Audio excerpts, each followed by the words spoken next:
Bonjour à tous, on se retrouve aujourd'hui pour une nouvelle vidéo concernant mes achats mensuels. Donc comme d'habitude, on se retrouve d'abord sur la partie budget.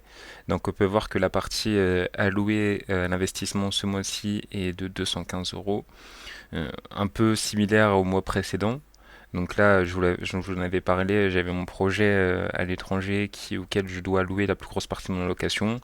Et là, ce mois-ci, c'était un peu des petites vacances qui étaient prévues. Donc, plutôt que prendre une grosse partie de mon épargne, j'ai pris déjà la partie que j'avais dans mes vacances, comme je vous l'ai dit, que vous retrouvez ici. Donc là, depuis que j'ai commencé à faire ça, je mets une petite somme tous les mois et quand je fais des vacances dessus, je pioche. Donc là, vous pouvez voir que potentiellement, je vais devoir réutiliser une allocation en mai. Donc là, c'est des prévisionnels que je fais.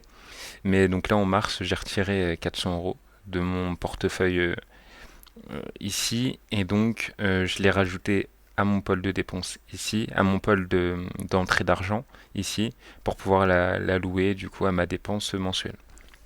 Donc voilà, comme ça je suis toujours en positif sur mon mois. Donc si ensuite on se consacre, là vous pouvez voir que j'ai prévu d'investir ce mois-ci, donc ici, donc principalement sur ces actions, donc comme vous le savez. En sachant que ce mois-ci, comme depuis le début de l'année, depuis Trump, les actions américaines ne font que chuter. Donc c'est pour ça que mon portefeuille a pris la chute aussi. Donc voilà à peu près. Donc là on va partir sur mon PEA. Donc on se retrouve sur mon PEA. Donc on peut voir comme je vous l'avais dit, sur mon PEA là on est à moins 7%. Là on peut voir que sur 2025 je suis à moins 9%. Juste sur le mois de mars j'ai accumulé moins 8%. Donc c'est assez mon PEA qui est très basé sur la tech et sur les actions américaines, ben, empathie profondément à ce qui est en train de se passer aux États-Unis. Donc c'est vrai que c'est pas des choses qui m'atteignent, je suis vraiment là sur le long terme. Donc voilà. Donc là je vais en profiter. J'ai hésité en fait à acheter plutôt du BNP S&P 500 ou du Nasdaq, ou même à racheter des autres actions. Donc là SML elle est beaucoup trop chère pour que je puisse en racheter une deuxième, malheureusement. Schneider qui a quand même son prix, donc je peux pas me permettre aussi d'acheter du Schneider. Stellantis, je n'achète plus de Stellantis. Euh, du Nasdaq, c'est vrai que là du coup je me posais la question de quoi acheter entre du BNP S&P 500 et du Nasdaq. Donc voilà, donc là c'est vraiment la question qui se pose si j'achète deux actions Nasdaq ou si j'achète quatre actions S&P 500. Mais comme vous le savez, je suis déjà très investi sur des actions américaines et sur des actions tech américaines. Donc c'est pour ça que je pense que je vais quand même rester à investir sur le marché américain parce que ça me fait pas peur. Je suis vraiment là pour le long terme. Donc je vais continuer à investir dedans, mais je pense que je vais plutôt racheter du BNP S&P 500 plutôt que du Nasdaq, car j'ai déjà des actions qui font partie du Nasdaq sur mon CTO qu'on va voir ensemble.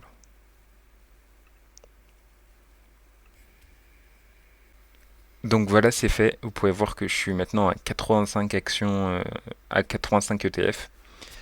Donc voilà, c'est fait. Ensuite, je vais vous partager mon CTO. Donc voilà, on se retrouve sur mon CTO. Vous pouvez voir que là, je suis à peu près à 815 euros sur mon CTO.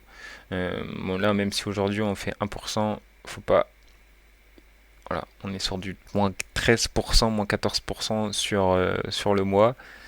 Et voilà quoi. Faut garder en tête qu'on a vécu on est dans une période vraiment baissière.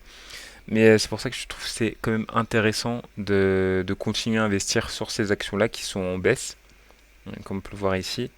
Là, si on peut le voir depuis l'achat. Ah, j'ai cliqué sur Hermès. Depuis l'achat, je reste quand même assez positif sur la plupart des actions, même si certaines actions ont réellement bien baissé. Donc voilà, donc c'est pour ça que je vais continuer à acheter ces actions que vous voyez ici. Donc là, vous pouvez voir que mon plan d'investissement programmé, donc c'est 5 euros. Donc non, normalement, c'est deux fois par mois, comme vous voyez ici. Donc là, il va acheter dans 5 jours et il va racheter après dans 14. Donc là, c'est bien, c'est ce que je veux. C'est toujours avoir ça pour pouvoir acheter deux fois par mois, même si c'est que 5 euros. Ça représente 110 euros par mois. Donc c'est quand même intéressant dans le sens que ça permet d'acheter à des moments différents et potentiellement acheter à la baisse comme acheter à la hausse, mais dans tous les cas de ne pas acheter tout aujourd'hui en sachant que potentiellement dans 2 semaines ce sera baissier. Malheureusement ce genre de dispositif je ne peux pas le faire sur mon PEA. sur mon PA Boursorama. En plus, je suis obligé de faire des achats de minimum 100 euros, donc je peux pas me permettre de le faire plusieurs fois dans le mois. Donc je le fais une fois dans le mois et voilà. Mais sur Trade Republic, il y a quelques avantages, donc je les utilise. Voilà, on se retrouve ici en ayant investi. Donc je vais le mettre ici. À peu près ça, oui, je suis à peu près ça, donc à 213 euros investis sur mon PEA. Donc je suis à 213. Bon, on va laisser 215 parce que je suis pas à un euro près quand même. Donc voilà, donc là vous pouvez voir que mensuellement j'ai réussi à peu près, je vais dépenser à peu près exactement tout ce que j'ai gagné. L'idéal après serait de augmenter mon livret, mon plafond. C'est vrai que je m'étais dit que j'allais le laisser parce que j'avais pas énormément besoin d'argent en ce moment.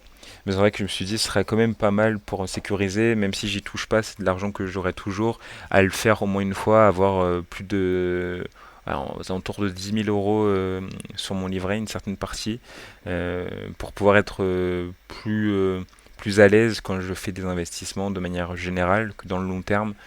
Donc voilà, donc je pense que je vais construire un peu mon portefeuille différemment durant les prochains mois, tout en gardant bien évidemment tout ce que j'ai investi, et mes prochains gains, j'essaierai d'harmoniser au maximum. Et une fois que j'aurai atteint mon objectif d'épargne, bah, je recommencerai à louer une grosse partie. Dans tous les cas, je pense que je vais continuer au minima sur mon CTO. Comme ça, je vais continuer tous les mois à investir pour pouvoir alimenter ces entreprises ici. Donc voilà ce que je voulais partager pour mes investissements mensuels. En tout cas, je vous souhaite de passer une bonne journée, une bonne soirée. On se retrouve à bientôt. Salut!